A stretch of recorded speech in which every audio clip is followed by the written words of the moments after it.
Hello friends, welcome to my new vlog. तर आजचा vlog खूप जास्त स्पेशल असणार आहे, कारण आज आहे आषाढी एकादशी आणि आजच्या सकाळची सुरुवात खूपच छान झाली होती. ही बघा आमची परी. मी सकाळची सुरुवात देवपूजेपासून केली होती. देवाची पूजा आधी करून घेतली. देवासमोर हात जोडून मला आणि माझ्या परिवाराला सुखी ठेव अशी मी इच्छा मांडली देवासमोर. नंतर आम्ही सगळेजण निघालो दिंडीला. आज आमच्या गावातली दिंडी निघणार होती पूर्ण गावामधून आणि आम्ही सगळेजणच निघालो होतो दिंडीला. आणि खूप प्रसन्न वाटत होतं. देवाचा गजर चालू होता इथे. तुम्हाला कदाचित माहिती असेल, आषाढी महिन्यातील शुद्ध एकादशीला आषाढी एकादशी किंवा देवदशी एकादशी असे म्हणतात. या दिवशी महाराष्ट्राचे आराध्य दैवत श्री विठ्ठल आणि रुक्मिणी यांच्या दर्शनासाठी पंढरपूरमधील लाखो भाविक जमतात आणि आम्ही सुद्धा सारोळ्यामध्ये देवाचा गजर करत आहोत. पंढरपूरला तर आम्हाला कोणाला जाता आलं नाही, म्हणून इथेच आम्ही देवाची खूप मनोभावी भक्ती करत आहोत. आणि खरंच पांडुरंग हा भक्ताचा कैवारी असतो. इथे देवासमोर जात पात मानली जात नाही. सगळे विठ्ठल भक्त एक होतात इथे. आणि आमची परी आणि चिऊ बघा, यांचं वेगळंच चालू होतं. ह्या खूप मस्त फुगडी वगैरे खेळत होत्या.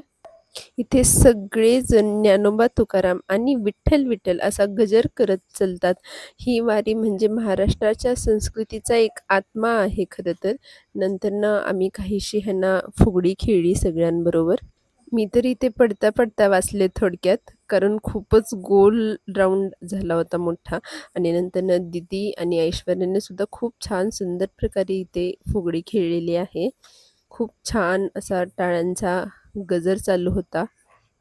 नंतरनं गौरीताईने सुद्धा ह्यांना खूप छान फुगडी खेळली. आषाढी एकादशी दिवशी सगळे लहान मोठे उपवास करतात आणि विठ्ठलाची पूजा करतात. उपवासाने शरीराला विश्रांती मिळते आणि मनाला शांतता लाभते. खरं तर संत तुकाराम महाराज म्हणतात, पुंडलिकाची भक्ती पाहुनिया देवा, उभा विटेवरी साजिरा हा ठेवा. पंढरपूरचा विठोबा विटेवरी उभा राहून आजही आपल्या भक्तांची वाट पाहतो. सगळ्यात सुंदर आणि सगळ्यात छान फुगडी म्हणजे या दोन चिमुकल्यांची वाटली. मला खूप आवडली आणि या दोघींना पाहून खूप जास्त आनंद होत होता. नंतरनं आम्ही आलो होतो घरी. मी घरामधूनच हा व्हिडिओ करत होते. सर्व दिंडीमधील मारुतीच्या मंदिराला एक फेरी घालून नंतरनं विठ्ठल रुक्मिणीच्या मंदिरासमोर थांबणार होते. तुम्ही बघा, सगळेजण आलेले आहेत आता. मी माझा आजचा पर्सनल अनुभव सांगते आज. खरं तर विठ्ठलाच्या या दिंडीमधून आपल्याला समता, बंधुभाव आणि प्रेमाचा संदेश मिळतो.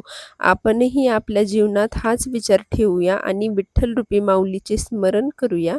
महाराष्ट्र ही खरं तर संतांची भूमी आहे. या भूमीला संत ज्ञानेश्वर, संत नामदेव, संत जनाबाई, संत तुकाराम आणि संत मुक्ताबाई यासारख्या संत परंपरेचा महान वारसा लाभला आहे.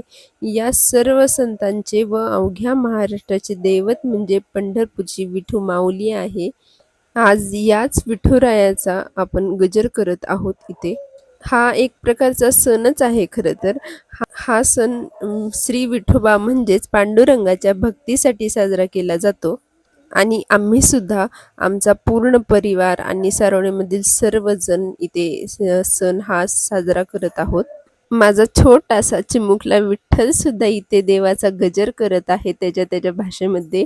खूप छान वाटत आहे. त्याला पाहून तर खूपच जास्त आनंद होत आहे.